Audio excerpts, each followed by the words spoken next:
When you think about anything relating to both Xbox and Genki, the developers of the Tokyo Xtreme Racer series, including the apparently wonderful 2025 reboot, you might think of Import Tuner Challenge, the 360 exclusive iteration that may have had a different name but was still very TXR. Otherwise, there was an original Xbox exclusive mech piloting game called Phantom Crash, and then there's their only other true car game on an Xbox console that we're talking about today, Maximum Chase. While this game isn't exactly a TXR game, let alone even being close to one, it is still a quirky game that you can race some interesting vehicles while playing. And just to let you know, all of the footage within this video was recorded from a real original Xbox for a full hour plus long playthrough, which you could check out at the link in the description below.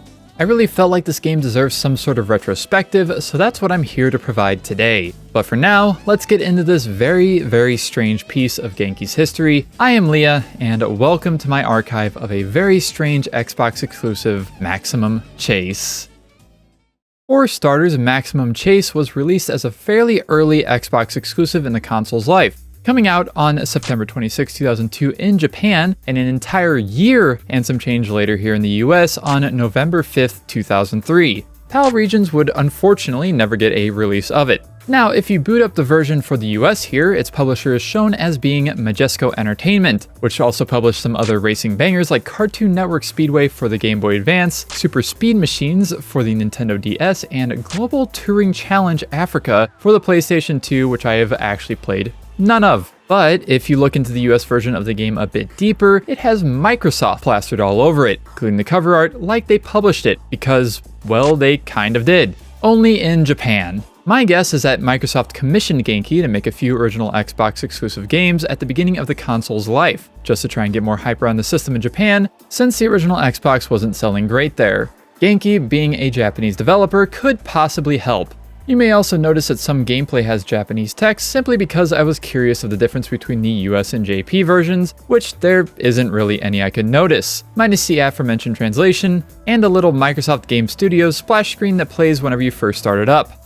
But you can also just tell the US version to have Japanese subtitles if you'd like. On a slightly different note, Genki is nowhere to be found on my physical copy, in name or by logo, minus one tiny logo at the end of the booklet, which is also weirdly lengthy and well made with color pages.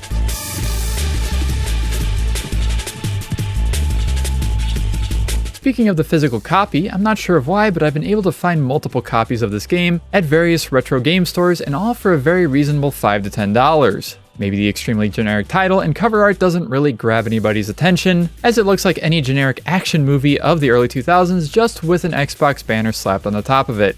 The fact that I had never even heard of this game, even though it's a Genki developed Xbox exclusive driving game for over 20 years, still amazes me. Looking at the box itself, I can barely make out Chevy Astro vans, a Nissan 350Z, Lexus SC430, the C5 Corvette, and of course the cover car, an early second-gen Camaro, which are officially licensed cars with realistic damage, as it says here. There's also some talk here about shootouts, so let's just get to it and hop into what makes up the gameplay. So, to start off, you begin the game after looking at a very 2002 cutscene that picks up straight from where the game's intro video left off, but let's wait to go through the plot in its entirety until later on. After said cutscene, you're thrown into the shoes of the hero character in the hero car, the 1970 Chevrolet Camaro, which according to the loading screen just before and its own little section in the manual, has 375 horsepower and 380 foot-pounds of torque. Incredible!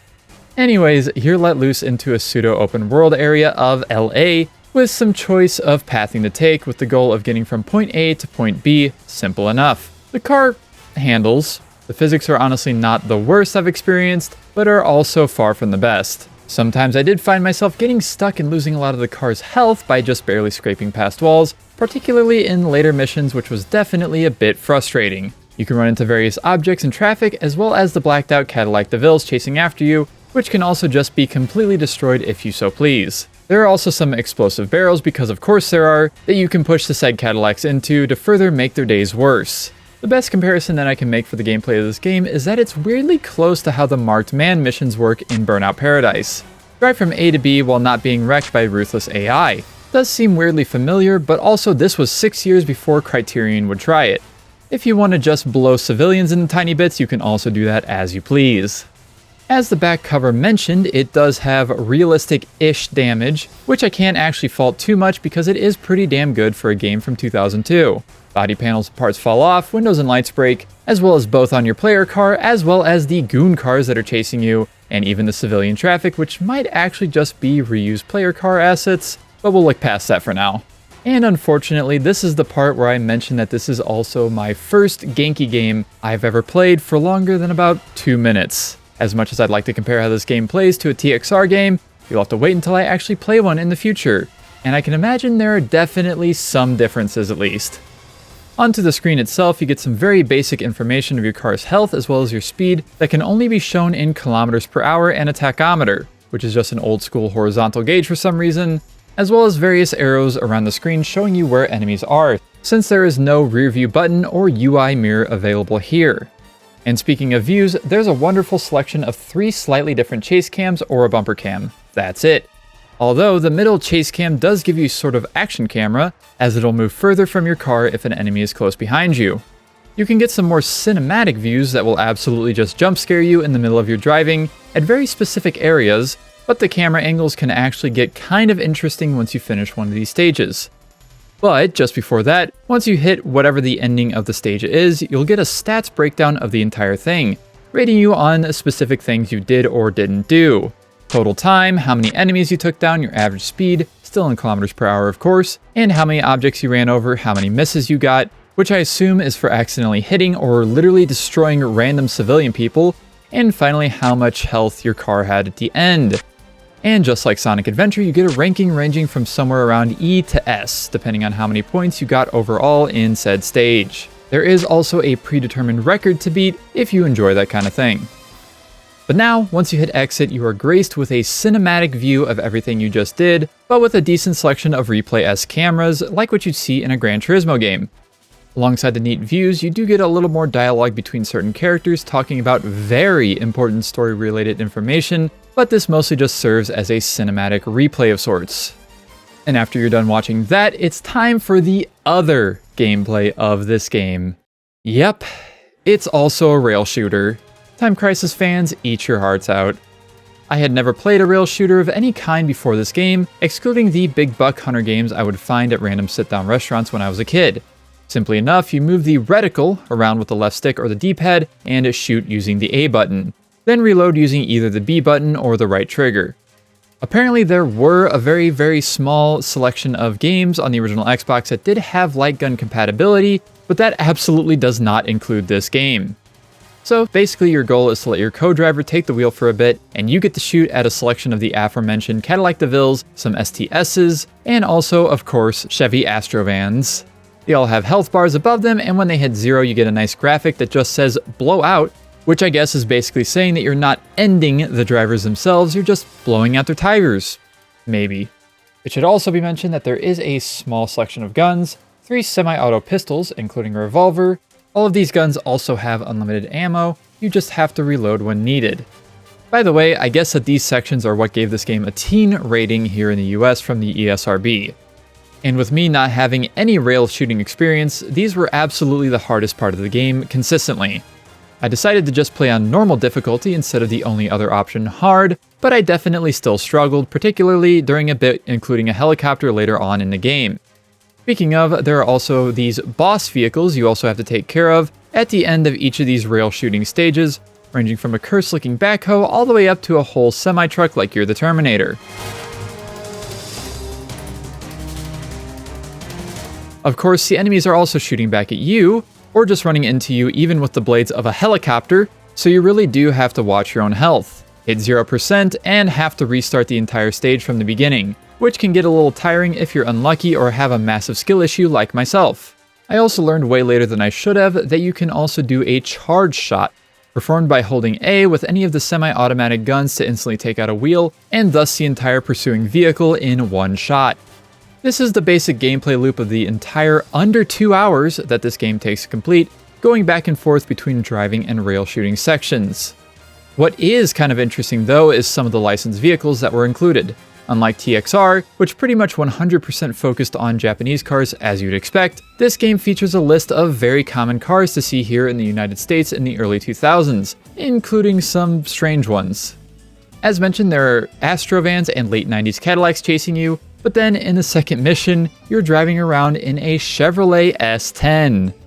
I'm a huge sucker for weird and more normal cars like this in video games, but I don't think I've ever driven an S10 in a game until now, unless you include the Blazer that was drivable in Driver San Francisco, but that's not specifically an S10. The other main cars in the story are unfortunately not as interesting or rare to see, being a Nissan 350Z and a C5 Corvette Z06, but there are a few more unlockable cars as well, including a Chevy Tahoe, which I only know of because of its inclusion, once again, in the manual under a section that talks about what you can unlock from doing specific tasks. And speaking of which, as much as I'd love to see all the content in this game and display it for this video, there's no way I would believe in myself to actually unlock all of it. I could probably unlock maybe one or two more easy enough, but you have to be really good at this game to make it through all of the unlocks, of which there are 19. I also did search for any sort of 100% game save or cheat codes to use, but alas, none of the cheat codes are useful to unlock things, and this game is so obscure that I don't know if anybody else has even tried to 100% it before. The two awards I did actually unlock were the ability to choose your gun or car at the beginning of the mission, as well as simply being able to play any mission whenever I'd like. There is, thankfully, a solid list of at least most of the cars in the game on the IGCD website, showing at least most of the unlockable cars, including the Cadillac Evoque concept, which supposedly might only exist in this one particular game. Alongside, there are more somewhat interesting cars in this game, including a Lexus LS430, a late C3 Corvette, the updated 1979 Camaro, which you do see sometime in the story, the 4th Gen Pontiac Trans Am, and even a Toyota 2000 GT. And to reiterate, all of the drivable cars do have their own stats displayed as well on certain screens, including loading screens, which makes this car nerd very, very happy. A few more cars are seen only via the FMV cutscenes, such as an early SN95 Mustang, Toyota Previa, Lexus RX 300, and even a BMW 8 Series, which all could have been cool cars to drive, but I assume they were stopped by licensing or time restraints, since they're clearly visible, albeit without badging in said cutscenes. And speaking of those cutscenes, I'll talk about the story in a bit, but since it'll be pretty spoiler heavy, let's have a look at some of the technical aspects first. We're going straight from gameplay into the visuals, as I think one of these definitely affects the other a lot. Altogether, the visuals are honestly pretty decent. Lots of nice reflections, decently crisp 480p output, and a general cohesive feeling to the graphics as a whole. But there are some caveats. Specifically something you've probably noticed the entire video up to this point. So this game only supports 4:3 resolutions, technically. The whole game, menus, gameplay, FMV cutscenes, and even the loading screens run in a sort of letterboxing, which to put it simply, is the act of putting a widescreen 16:9 aspect ratio presentation inside of a full screen 4:3 aspect ratio view. I believe this is to go along with the cinematic style they attempted for this game, as that was a very big thing in general from the 90s to the 2000s, particularly for movies. You would think that this would mean you can just zoom the entire game in and have a widescreen presentation, but there's some problematic factors, namely the UI while in gameplay. I guess to make the gameplay area less cluttered, they decided to put a bunch of the UI on the black bars, which kinda makes sense. Some UIs, such as the arrow indicators of where enemies are, still stay within the gameplay area. Even more interesting is that there's even an option to change the letterboxing from what's basically 16:9 in a 4:3 window to something like a 2.39:1 ratio the actual movies use.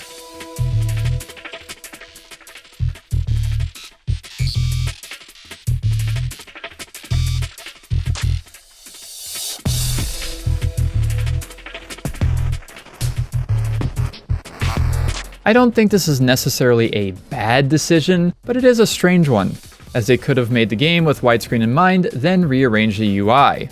But also with this being an early Xbox game and a Japanese focused one at that, I can understand why they didn't take that route.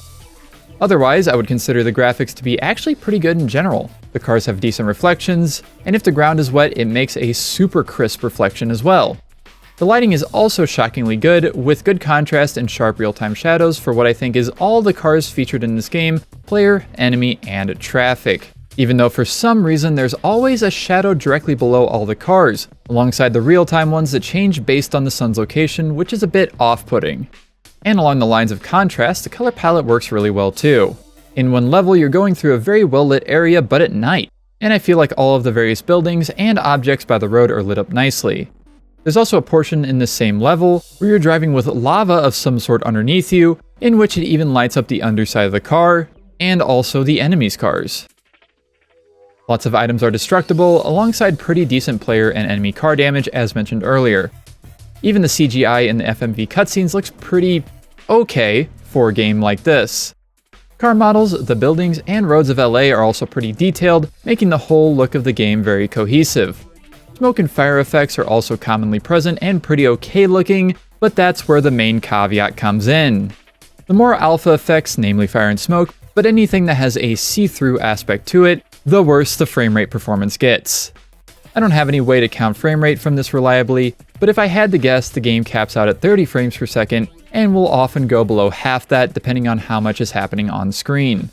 It's especially bad in some of the rail shooter segments, as sometimes you'll have 4 to 5 cars chasing after you, alongside a few traffic or parked cars, alongside even more scripted destruction events that will smoke and even explode, causing the frame rate to absolutely tank. The other thing that this will affect is how the actual game plays.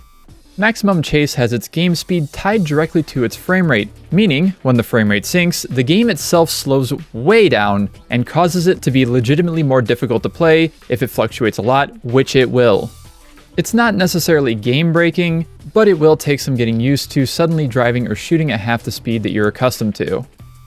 Also, there's a fun little zero that shows up at the bottom of the screen when you start any mission where there's a fade to white, which I really like. Altogether, I don't consider it to be anywhere near unplayable, but definitely hinders the gameplay more than I'd like. Pivoting in the sound, and it's not all sunshine and lollipops here either. In general, I can't say the sound is overall bad, but there's a lot of different sound effects going on, as well as what appears to be an original soundtrack made specifically for the game. The car engine sounds are okay at best.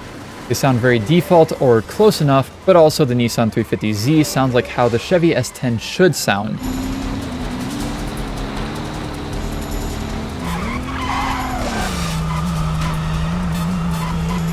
Actually, wait, they do almost sound like they're identical. I think there are slight differences in the engine sounds after going between all of the cars with the music off, but it almost just feels like how Need for Speed Underground 1 only sort of vaguely adjusted the sounds for different cars, as they all have the same tone of sorts, seemingly with just a bit of pitch adjustment. In the other gameplay corner, you've got the gun sounds, which sound, once again, fine. They thankfully do have different sounds from each other, so the revolver does sound unique compared to the 9mm, which also sounds different from the MP5.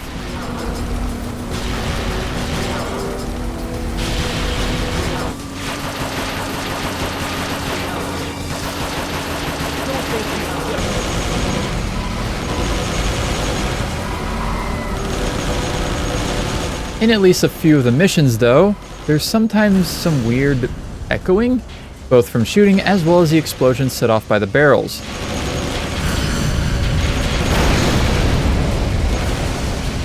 But by far my biggest concern of the sound is that there are some issues with volume. Let me explain. First off, the music seems a little too loud for a lot of the gameplay, but I especially noticed it with a sound effect in a level where the ground was wet and I was driving. For some reason, the sound of water being splashed up from the car's tires way overpowered absolutely everything else, including the voice lines during the replay section. There are volume sliders specifically for speech, sound effects, and music, but I would at least expect them to be not this far off on default. But going back to the music, there's at least a few original tracks as mentioned, and in addition there's 2 whole licensed tracks from a band known as Bellfire, which will come more into play during the story portion of this video. All I'll say for now relating to them is that they're a solid alright out of 10. I do also want to mention that I did run this game through my 5.1 surround sound system just to see how it sounded for shits and giggles. In case you didn't realize, the original Xbox actually supports true 5.1 surround for pretty much every game released for it through a digital toslink connection on certain AV cable packs. I can't really show how it works as I have no way to record 5.1, and YouTube doesn't support videos having a real surround sound anyways, but I'll try to describe a little bit of it here. In the driving missions, you'll hear shooting and sometimes enemy cars from behind you. And in the rail shooter missions, you'll hear your car behind you, which makes sense as your view is pretty much straight out of the back of your own ride.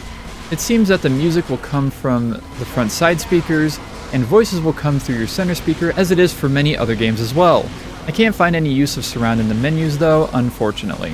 Finally, there is also 5.1 encoding in the FMVs as well, to add even more into it feeling like it's a true B-movie, which is absolutely hilarious to me. But I think I've made you wait long enough. Let's get into the story of this game. So I initially wanted to go through and talk about the entire story in great detail, which I fully scripted out. I don't know if I can bring myself to put it in this video, so I'm just going to throw in a few of the big points and call it good, unless I want to actually be insane and use the original script I made up at some point, which I don't necessarily see happening. I do want to say also that the cutscenes in this game are truly something else.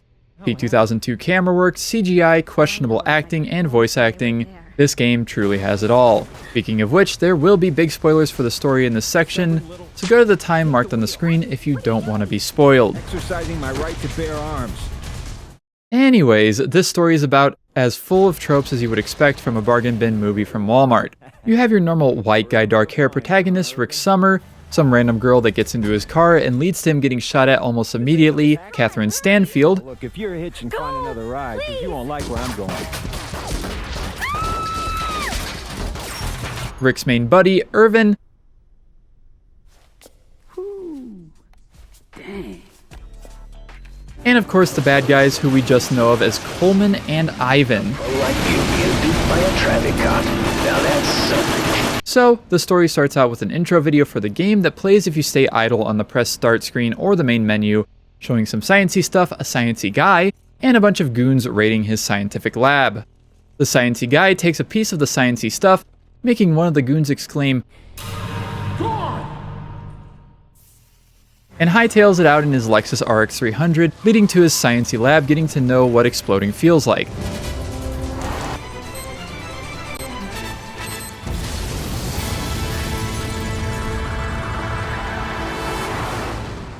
Our main guy, Rick, happens to accidentally involve himself with all of this by not locking the passenger door of his Camaro, leading to all sorts of chases. You get it? Like the name of the game? Turns out that Rick is actually a traffic cop and decides to help his new co-driver out.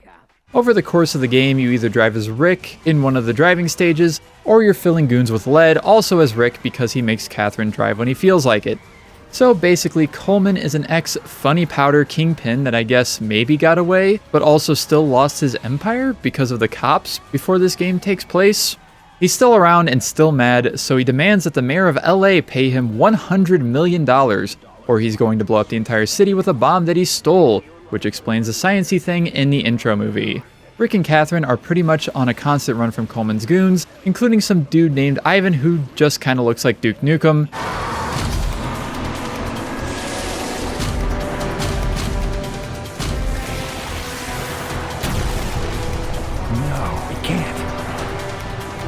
Ivan. And they hardly get a chance to even relax. Catherine flies a Camaro out of the top of a parking garage. Goons.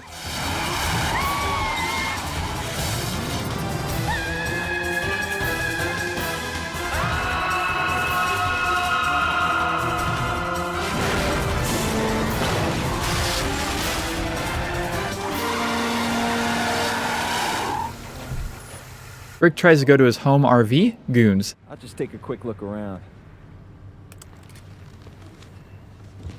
Stay in the car and be ready to roll.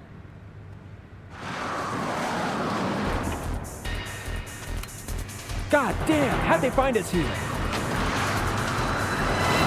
They're just driving around in the desert. Goons. Everywhere. Here we go again.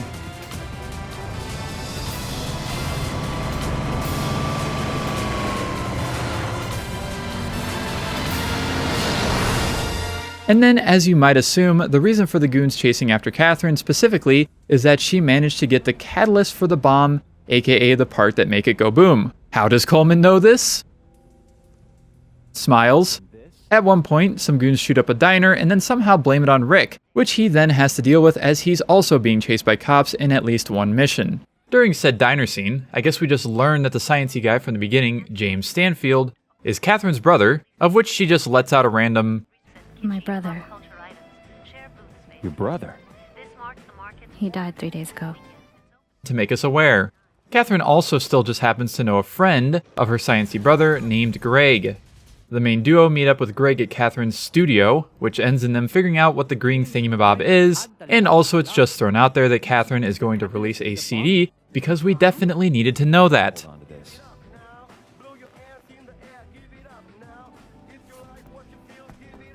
So you're a singer, huh? Yeah. I haven't released my CD yet, but when I sing, I use the name Melvina. We're going. Wait! Let's change cars. The main two just keep getting information spoon-fed to them with the tiniest spoon you could imagine through the entire game until Rick's buddy, Irvin, is shot.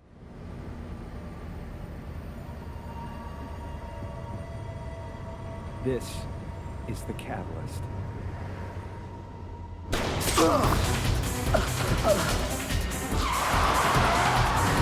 Then kidnapped. Man, I'll hold them all. I am not leaving you here. Man, if they get their hands on that capsule, the lives of 3 million people living in LA will be in danger. Just get out of here, man. Don't you die on me. Man, not until I get my hands on that old beat-up Camaro of yours. Just go. Okay.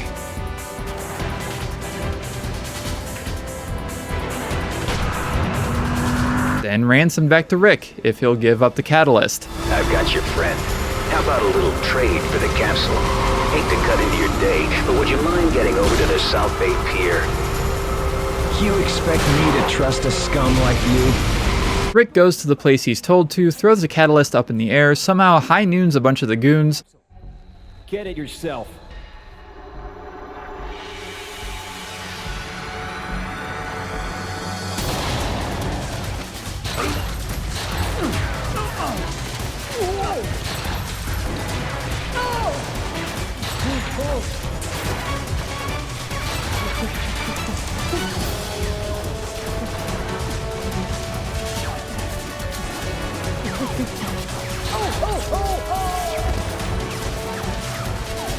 Cover me! but main goon number 4 still manages to run off with it.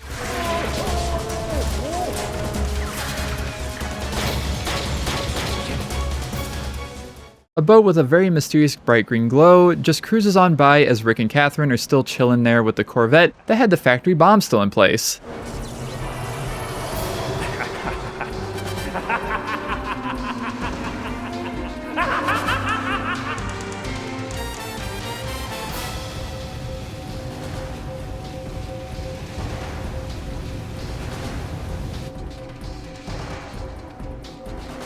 There's gotta be a flare in here or something. What the? They were gonna kill Greg all along. Tell me that's not what you're thinking. My mother always said, recklessness was my one redeeming quality. We also learned that Coleman is very pissed that cops apparently killed his son during a raid on his house, which, I mean, yeah, that's kind of fucked up, but I don't know if blowing up LA is the right turn to take. Rick has a big brain idea, races the Corvette out to a pier, launches it at the ship, and everything explodes shortly after Coleman gets a Corvette emblem injected into his skull. Irvin lets out a nice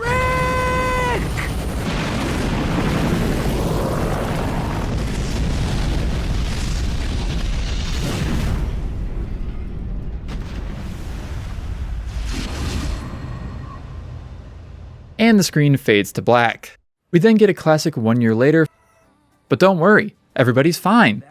Irvin's chilling with the guy that was working at the diner that got shut up listening to music, which apparently is from Catherine, although she goes by the stage name Melvina, and that's a revelation to him. Rick is also here. Smile. Don't ask how Rick survived crashing a bomb-equipped Corvette into a ship. Melvina? You're her? Sorry, we've got a game to catch. Then, roll credits, that's the entire game, only about 2 hours later for my playthrough. Let's go.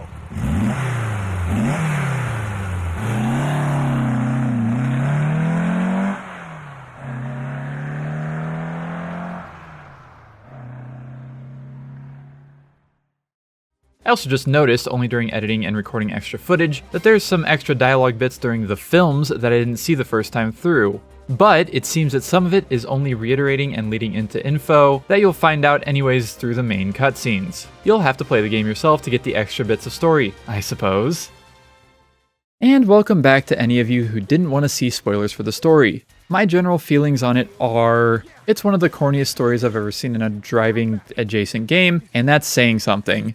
It's extremely linear and short, but it can make up at least some entertainment for one playthrough. The pacing is honestly pretty fine, and nothing really feels like it overstays its welcome, unless you get stuck due to difficulty, but with each mission taking somewhere between literally 30 seconds to about 3 to 4 minutes, I don't think it's that big of an issue.